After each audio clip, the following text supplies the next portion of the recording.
Hello friends, welcome to your channel जिसका नाम है न्यू अपडेट। आज मैं संविदा कर्मियों से जुड़ी हुई बहुत अच्छी जानकारी वीडियो के माध्यम से बताने वाली हूं। जैसे कि आप सभी जानते हैं कि 24 सितंबर के आदेश के बाद पूरे प्रदेश में हाहाकार मच गया है। जी हाँ, सभी को उम्मीद आ गई है कि अब हमारा मानदेय भी बढ़ेगा। इसी को लेकर अलग अलग प्रदेश से अलग अलग अपडेट आ रही है निकल कर। आज मैं कुछ ऐसी जानकारी वीडियो के माध्यम से बताने वाली हूँ जिससे आप सभी के मानदेय को लेकर जो भी आपके डाउट हैं वो क्लियर हो जाएंगे। साथ ही ये संविदा वर्ड है, इसे भी हटाना चाहिए। इसको लेकर भी आगे की वीडियो में आपको जानकारी मिलेगी। तो चलिए शुरू करते हैं आज का वीडियो शुरू करने से पहले मैं फिर से कहना चाहूँगी, अगर आप आउटसोर्स कर्मी हैं या आप किसी विभाग से भी हैं, आप मुझे कमेंट करके ज़रूर बताइएगा ताकि मैं आपके विभाग की जानकारी वीडियो के माध्यम से बता सकूं। तो चलिए शुरू करते हैं आज का वीडियो। सबसे पहले तो मैं आपको बता दूं कि आउटसोर्स कर्मी, संविदा कर्मी, ठेके पे काम करने वाले, जल जीवन मिशन, आशा, आंगनवाड़ी, चौकीदार, पीआरडी, उपनल कर्मचारी और ऐसे न जाने कितने कर्मचारी जो इंतज़ार कर रहे हैं कि अब हमारा मानदेय बढ़ेगा। इसको लेकर क्या कहते हैं हमारे अधिवक्ता जी, आप यहाँ पे देख सकते हैं। है भाव जगाने वाली, दिल ही नहीं दिमागों में भी आग लगाने वाली, और ये कलम में बहुत ज़्यादा शक्ति होती है। वो देश और दुनिया को बदल सकता है। और ये जो लोग हैं जो आज केंद्र सरकार में बैठे हुए हैं या बिहार सरकार में जो बैठे हुए लोग हैं, और इनके जो वकील हैं, जो सलाहकार हैं, एडवोकेट जनरल हैं या अटॉर्नी जनरल हैं, इन सारे लोगों को बताना चाहिए कि भारत के संविधान में कॉन्ट्रैक्ट पर बहाली की कहीं भी कोई व्यवस्था नहीं है। ये तो एकदम बिल्कुल बेरोजगारों को एक तरह से कहिए कि नाव पर बैठा करके और उफनती हुई गंगा में ले गए और बीच में सबको डुबा दिए। तो जो व्यक्ति, जो लड़का अपना golden period of life contract पर बहाल आप उसको करते हैं और 10 साल 5 साल काम करता है, 3 साल 4 साल 5 साल 10 साल काम करता है, और दूध की मक्खी की तरह जब चाहते हैं उसको निकाल करके नौकरी से फेंक देते हैं, या कहिए कि बीच गंगा में नाव में ले जा करके उसका जब एज एक्सपायर हो जाता है तो एक तरह से गंगा में आप डुबा देते हैं। इसकी इजाज़त भारत का संविधान कहीं नहीं देता है। लेकिन इस देश के जितने भी नौजवान लोग हैं वो सब लड़ते ही नहीं हैं। भारत में कोई क्रांति ही नहीं होती है।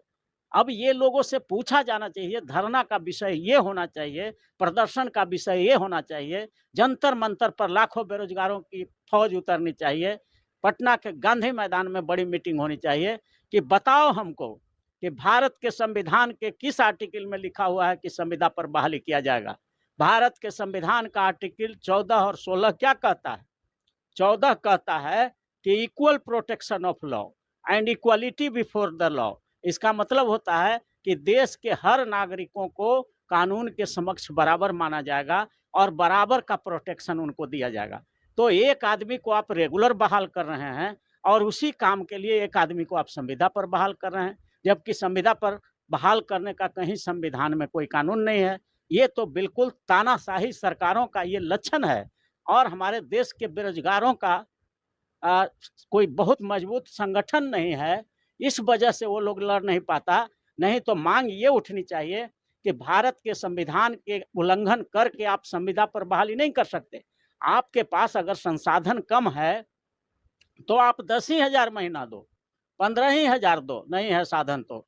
लेकिन जिसको एक बार बहाल कर लो, उसको बीच नाव में मझधार में ले जाकर के उसको किसी भी तरह से डुबाने का इजाज़त भारत का संविधान आपको नहीं देता है। इसलिए किसी भी संविदा कर्मी को अगर आप 10,000 पर भी बहाल किए हैं, तो पूरा रिटायरमेंट के एज तक उसको रखना चाहिए, क्योंकि उसके बाल हैं, बच्चे हैं, उसका गोल्डन जो नौकरी का एज होता है, वो सब एक्सपायर कर जाएगा। तो वो फिर कहाँ जाएगा? वो फिर चोरी करेगा, डकैती करेगा, लूट करेगा, मार करेगा, पीट करेगा, नक्सली बनेगा, तो देश में बिल्कुल एनार्की हो जाएगा। इसीलिए बाबा साहब भीमराव अम्बेडकर ने भारत के संविधान में संविदा पर बहाली का कोई भी आर्टिकल कहीं भी नहीं लिखा है।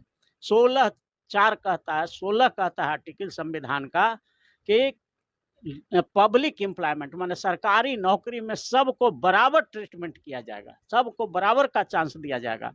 तो कुछ लोग को अब हाई कोर्ट के जज को क्यों नहीं संविदा पर बहाल करते हैं? सुप्रीम कोर्ट के जज को क्यों नहीं संविदा पर बहाल करते हैं? आप जो है और भी जो बड़े-बड़े आईएएस, आईपीएस जो हैं, कलेक्टर हैं, डीएम हैं, एसपी हैं, उनको भी आप सिलेक्शन करके संविदा पर बहाल कर दीजिए। तो उनको नहीं करेंगे चूँकि वो बड़े लोग हैं। तो भारत का संविधान बड़े लोगों के लिए अलग है और छोटे लोग, गरीब लोगों के लिए, बेरोजगार लोगों के लिए अलग है। ये कौन-सी बात हो रहा है? किस संविधान से ये देश चल रहा है? ये जो केंद्र में सरकार बैठी हुई है नरेंद्र मोदी की और बिहार में जो नीतीश कुमार की सरकार है, ये कौन संविधान से चला रहा है? कौन कॉन्ट्रैक्ट पर बहाली करने का कहाँ से प्रोविजन बना दिया? ये असंवैधानिक है। संविधान के आर्टिकल 13 में साफ-साफ लिखा हुआ है कि भारत में कोई ऐसा कानून ही नहीं बन सकता है जो भारत के संविधान के किसी आर्टिकल का उल्लंघन करता हो। और ये खुल्लम-खुल्ला संविधान के आर्टिकल 14 और 16 का उल्लंघन है। संविदा पर जो बहाली हो रही है, ये संविधान के आर्टिकल 14 और 16 दोनों का उल्लंघन है, क्योंकि इसमें बहाली में बराबरी का हक है।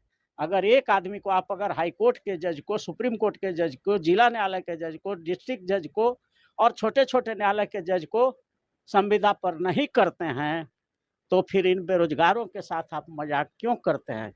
क्या बेरोजगार इस देश का नागरिक नहीं है? क्या उसका वोट का महत्व अलग है? और जो जज बनते हैं, कलेक्टर, एसपी, डीएम बनते हैं, उनके वोट का महत्व अलग है? ये गरीबों की और बेरोजगारों का मखौल उड़ाया जा रहा है। उसके बेरोजगारी और लाचारी का नाजायज फायदा उठा रही है केंद्र सरकार और राज्य सरकार। बाबा साहब भीमराव अंबेडकर के लिखे हुए संविधान को धज्जियां उड़ा रहे हैं ये लोग। इसलिए हम मांग करते हैं भारत के राष्ट्रपति से, प्रधानमंत्री से, भारत के मुख्य न्यायाधीश और हर राज्यों के मुख्य न्यायाधीश और मुख्यमंत्रियों से मांग करते हैं कि आप जब बनते हो तो कहते हो कि संविधान के अनुसार काम करेंगे, शपथ लेते हो, खुलेआम जनता के बीच पार्लियामेंट में, सुप्रीम कोर्ट में, हाई कोर्ट में शपथ लेते हो कि संविधान के अनुरूप काम करेंगे और जब संविधान का पालन करने का समय आता है तो कॉन्ट्रेक्चुअल बहाली को आप जो है फेल्ड कर देते हो। इसको 1 मिनट में रद्द होना चाहिए और ये होना चाहिए कि सरकार के पास जितना कम संसाधन है उतना ही सैलरी दे, लेकिन संविदा पर नहीं हो। जिसकी भी बहाली हो रेगुलर हो और वो 60 वर्ष की उम्र तक उसको उस सेवा में रखा जाए, ताकि उसके बाल बच्चे को स्वास्थ्य, शिक्षा, पढ़ाई लिखाई, दवाई, ये सब कम से कम 60 वर्ष तक, जब तक कि उनके बाल बच्चे बालिग और कमाने लायक नहीं हो तब तक मिले। बीच नाव में ले जा करके आधा जिंदगी उसका इस्तेमाल करके और संविदा कर्मी को जो आप हटाते हैं, ये बिल्कुल असंवैधानिक है। जी हाँ, बिल्कुल कही सही कहा आपने। संविधान में इसका कहीं पर कोई उल्लेख नहीं है कि आप किसी का इस्तेमाल करें और फिर उसे छोड़ दें।